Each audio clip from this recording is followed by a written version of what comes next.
Hello, this is my first time uploading video of my actual self to YouTube other than my friends doing something, well, relatively stupid. Anyway, today I wanted to come here and talk about wool fingerless gloves, and the shell on these aren't completely wool.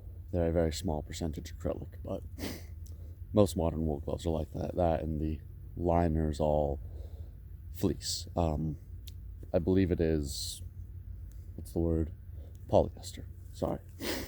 Anyway, the reason I'd like to be talking about these is I was skeptical of fingerless gloves at first, and every review I saw gave the reasons, more dexterity. That I understand. Otherwise you wouldn't really be doing this. Taking the tips of the fingers off a glove. But the only point I ever saw somebody make in a review video was, you can use technology, you actually have your fingers use technology. And that's something I don't really care about. I'd like to know how well they work as functional gloves for working, keeping your hands warm. And now that I've had some time with these, I've actually come to my own opinion. And if you're like me thinking, the tips of your fingers are the most sensitive part to the cold. So by having the tips of the finger removed, tips of your fingers will get cold. This part, which is naturally more warm, will stay warm. And you've essentially just kind of doubled down on your hand's natural heat, which is awful for the tips of your fingers. I thought that. Nobody said anything about it other than, I can use the tablet for my drone in the woods. But something I've noticed is, because this part of your hand creates more heat, and it's insulated, it'll have even more heat. What tends to happen is the heat comes out of these tiny little gaps right here up, and it does keep the tips of your fingers relatively warm while still giving them plenty of feeling to the natural temperature of the air and everything you touch. They don't get cold to the point where they get numb.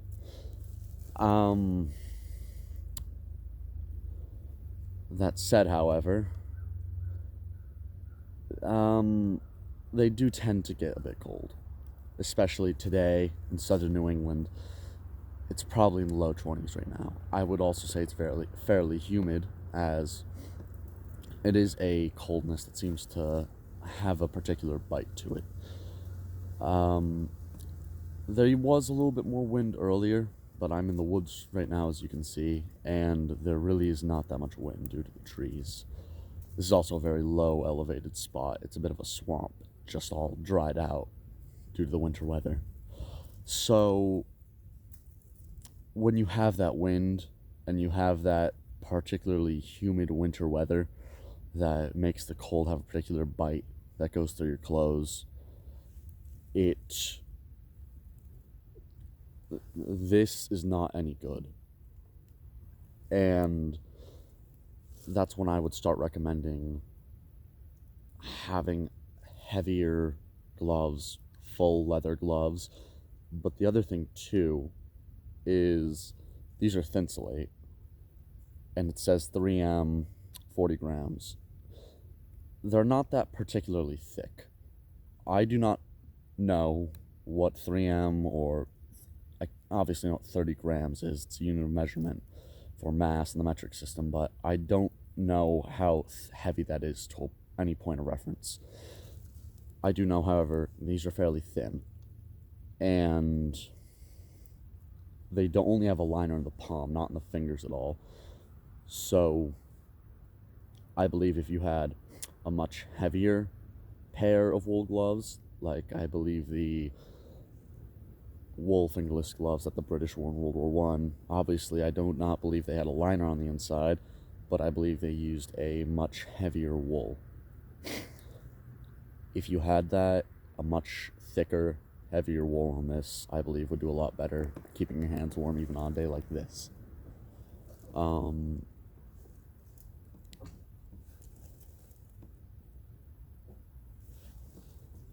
Sorry, particular noises. Another point would be that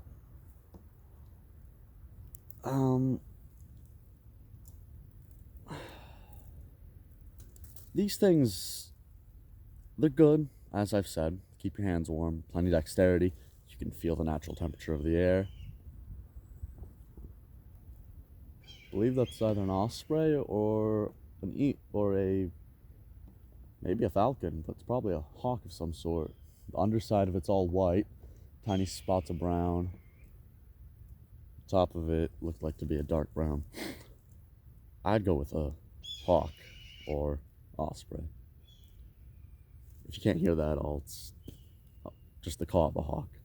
Anyway, as good as these are, they've busted through. If you've noticed this at all, I had to stitch it up with spider wire. And granted, that was my fault. I accidentally cut these with a pair of scissors. Messing around with the scissors.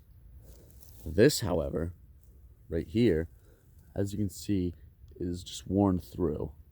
Let me get it a little better. It's just completely worn through.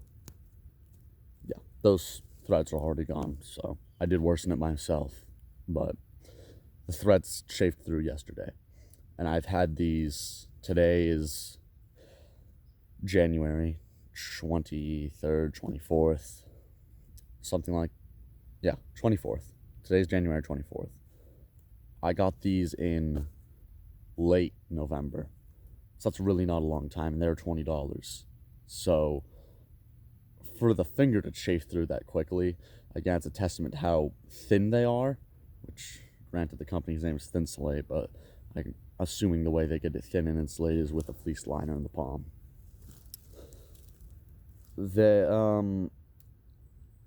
Yeah, I wouldn't recommend these particular brand just because this particular brand of fingerless gloves, Thin Slate makes good gloves.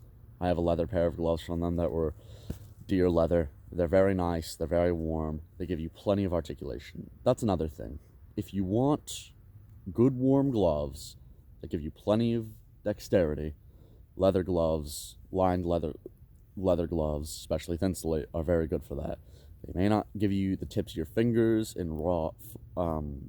They may not give the tips of your fingers that raw feeling of the fresh air. You might not be able to actually use your sense of touch. However, you can still easily move your hand. When I went hunting the first time, I had just those, those really bulky nylon, whatever, gloves. And I had a single action breech loading shotgun. I used a lever action to break the barrel. I couldn't get these fingers with those gloves in there. Next year or so, I used those leather gloves. I could get in there, no issue. So those are also a very good option. And if you can find some very heavy wool gloves, or if you can even make them yourself, that way you can get a full 100% wool blend, the type of wool you want, because different species of sheep, or even if it's from a different animal like alpaca, also affects the properties of the wool. So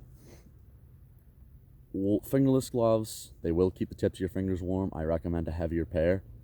And if you really don't need the tips of your fingers exposed, things like leather gloves are also a very good option. I hope you found this video. I hope you found this video helpful. Have a wonderful day.